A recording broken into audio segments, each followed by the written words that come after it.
पूरा समाज बर्बाद हो रहा होता है, देश बर्बाद हो रहा होता है, और इनका अंधविश्वास, ये अंधविश्वास से मुक्त होने को राजी नहीं होते। ये देखने तक को राजी नहीं कि जिन पार्टियों को उन्होंने वोट दिया था, जिन पार्टियों को सत्ता में पहुंचाया था, वो क्या दुर्गति कर रखे हैं देश की। आंख कान नाक सब बंद हो जाता है अंधविश्वास की वजह से। और इसमें नीचे के लेवल के गांव देहातों की बात छोड़ दीजिए, वो तो अंधविश्वासी होते ही होते हैं। पढ़े लिखे साइंटिफिक चिल्लाने वाले लोग अंधविश्वासी, इनको अंधविश्वास, इतना अंधविश्वास बैठा है कि सरकार समाज के हित के लिए है, राजनीतिक पार्टियां समाज के हित के लिए काम करती हैं, सरकारें समाज के, राष्ट्र के लिए हित के लिए काम करती हैं। इससे बड़ी मूर्खता क्या होगी?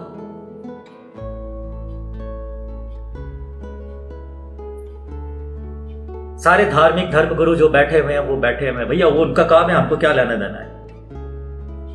हम दुनिया में किस लिए आए हैं? किसी धार्मिक आदमी से पूछो कि दुनिया में क्यों आए हो? भजन कीर्तन करने के लिए आए। ईश्वर ने दुनिया में मानव बना के क्यों भेजा है? भजन कीर्तन करने के लिए, रोजा नमाज व्रत उपवास करने के लिए भेजा है। बस रोजा नमाज व्रत उपवास भजन कीर्तन इतना कर लिया, बस खुश, सारा काम ठीक दुरुस्त हो गया। बस इसीलिए ईश्वर ने दुनिया में भेजा। अरे ईश्वर के पास में प्रॉपर्टी की कमी थी, ऊपर स्वर्ग में, आपके जन्नत में जगह कम था जो पृथ्वी में भेज दिया। भजन कीर्तन तो वहां भी बैठ के करवा सकता था, उसके लिए पृथ्वी में भेजने की क्या जरूरत थी? स्वर्ग में जगह की कमी है क्या? प्लॉट नहीं मिल रहे वहां पर?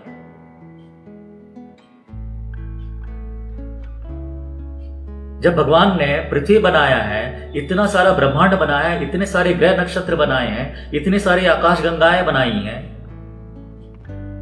इतने सारे सूरज चांद तारे बनाए हैं, जब इतना कुछ बना दिया ईश्वर ने, तो आपको क्या लगता है स्वर्ग में उसके पास प्रॉपर्टी की कमी थी? वो स्वर्ग में बना बैठा के आराम से आपको बैठता, भैया तुम बैठ, यहां पर बैठ के भजन कीर्तन करता है, मेरी स्तुति वंदन करते रहे बैठ के। इसलिए ईश्वर ने भेजा था दुनिया में।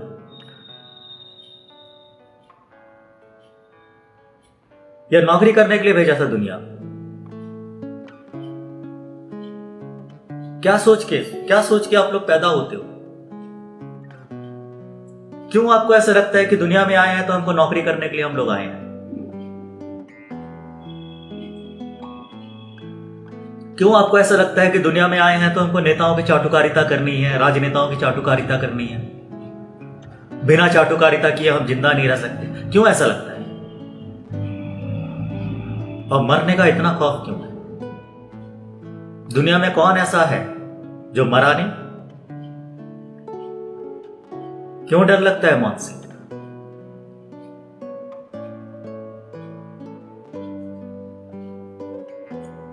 कैसी क्या वजह है, क्या चीज है जिसकी वजह से आप लोग अपने ही देश को बर्बाद होते हुए देख रहे हो, अपने ही देश का बेड़ा गर्क होते हुए देख रहे हो, और आप लोगों को यह समझ में नहीं आ रहा है।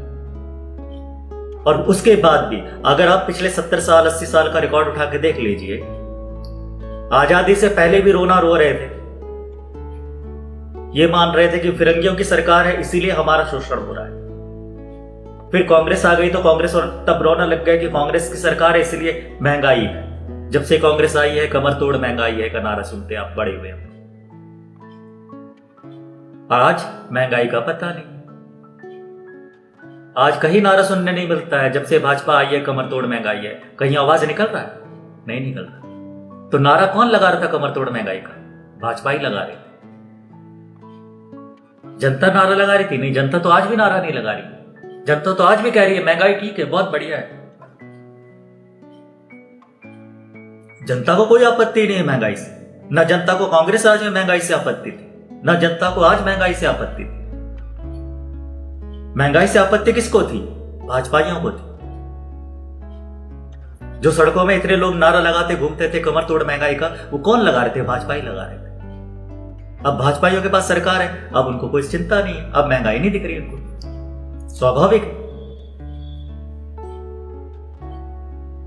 अब उनको आराम से कमीशन मिल रहा है, रिश्वतखोरी कर रहे हैं, मौज मस्ती कर रहे हैं, खा रहे हैं, पी रहे हैं, तो अब महंगाई कहां दिखेगी? अब भाजपाइयों को दिख रही है। तो जब भी महंगाई के विरोध में कोई नारा लगाता दिखेगा तो समझ लीजिए वो भाजपाई है।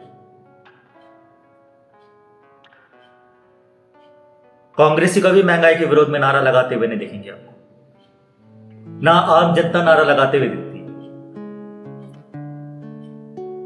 ना सपा नारा लगाती है। सपा को महंगाई से कोई आपत्ति नहीं है, बसपा को भी महंगाई से कोई आपत्ति नहीं है, किसी भी राजनीतिक पार्टी को किसी से महंगाई से कोई आपत्ति नहीं, केवल भाजपा को आपत्ति है, वो भी तब जब विपक्ष में होती है,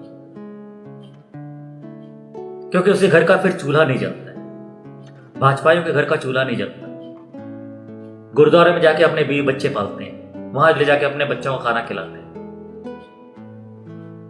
गैस सिलेंडर भी भरवाते हैं तो सड़क में सिलेंडर रख के चंदा इकट्ठा करके पैसा इकट्ठा करते हैं, तब जाके इनका गैस सिलेंडर बनता है, तब जाके इनके घर में चूल्हा जलता है, तब जाके इन लोग खाना बना खा पाते हैं। लेकिन सत्ता में आ जाते हैं तो सारी चिंताएं खत्म हो जाती है।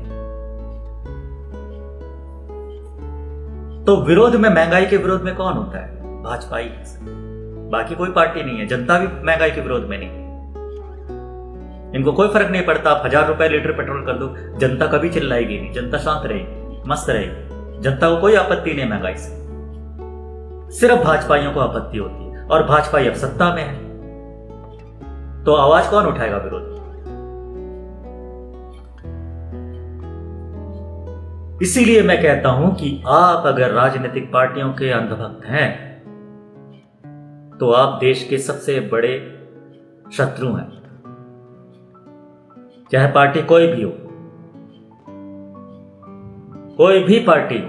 वो एक तरफ आपको फायदा दिखा रही होती है कि आपको ये दे रहा है फ्री में, ये दे रहा है फ्री में, ये दे रहा है फ्री, लेकिन दूसरी तरफ अगर आप ठीक से ऑब्जर्व करेंगे तो आप पाएंगे कि आपकी जिंदगी नरक कर रहे हैं, आपको अपाहिज बना रहे हैं,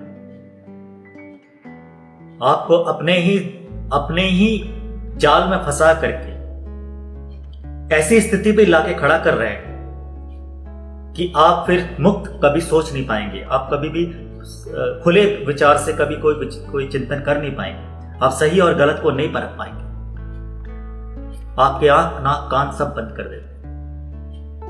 जब इतनी सी बात आपको समझ में आएगी तब शायद कुछ अच्छा होगा। जब तक आप ये भरोसा करके बैठे हैं कि सरकारें आपका हित करेंगी, जब तक आप ये भरोसा करके बैठे हैं राजनीतिक पार्टियां आपका हित करेंगी, तब तक आप उनके गुलाम। फिर आपका पढ़ना लिखना बेकार होगा।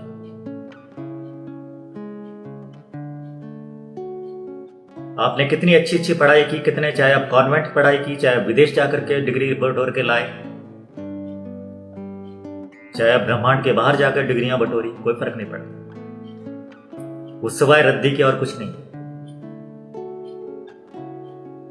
जब तक आपके भीतर ये मस्तिष्क आपका नहीं खुलता है तब तक कितनी भी डिग्रियां बटोर लो, आपका कोई लाभ नहीं होने वाला।